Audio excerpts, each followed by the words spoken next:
সেদিনকের থেকে আজকেরটা মানে বেশি ভালো হয়েছে, ঠিক আছে? আগে বেশি ভালো হয়েছে। আর এখানে দেখো মশলা নিয়েছি, টমেটো নিয়েছি, আদা নিয়েছি, জিরে গুঁড়ো নিয়েছি, কাঁচা লঙ্কা নিয়েছি পাকা পাকা দেখে, এখানে পোস্ত নিয়েছি, কিশমিশ আর কাজু, আর এখানে আলু আর পটল কেটে নিয়েছি, আর কড়াইতে তেল বসিয়ে দিয়েছি।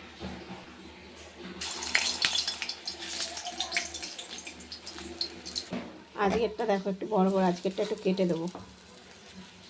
দেখো বন্ধুরা, আজকে কত সুন্দর বড় বড় ফুলে উঠেছে, কত বড় হয়েছে, আজকে বেশি ভালো লাগছে দেখতে। এই দেখো গরম এলাচ, দারচিনি, লবঙ্গ আর শুকনো লঙ্কা দিয়ে দিলাম। সবজিটা ভেজে নেব। এটা ভাজা হয়ে গেছে, এই মশলাটা দিয়ে দিলাম। একটু এখন হলুদ আর লবণ দেবো। হলুদ দিয়ে দিলাম আর এই লবণ দিয়ে দিলাম, একটু কথার আওয়াজ চলে আসলো।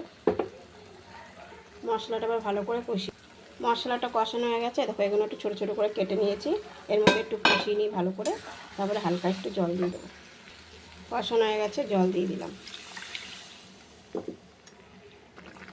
চিনি দিয়ে দিলাম, গরম মশলা দিয়ে দিলাম,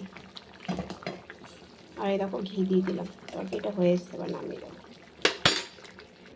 এই দেখো বন্ধুরা, রান্না হয়ে গেছে, খুব দারুণ হয়েছে খেতে। তোমরা কিন্তু অবশ্যই বানিয়ে খেয়ে দেখবে। এটা কিন্তু এর আগেও ছেড়েছি, আজকে পটল দিয়ে করলাম। তা কেমন লাগলো অবশ্যই কমেন্ট বক্সে জানাবে।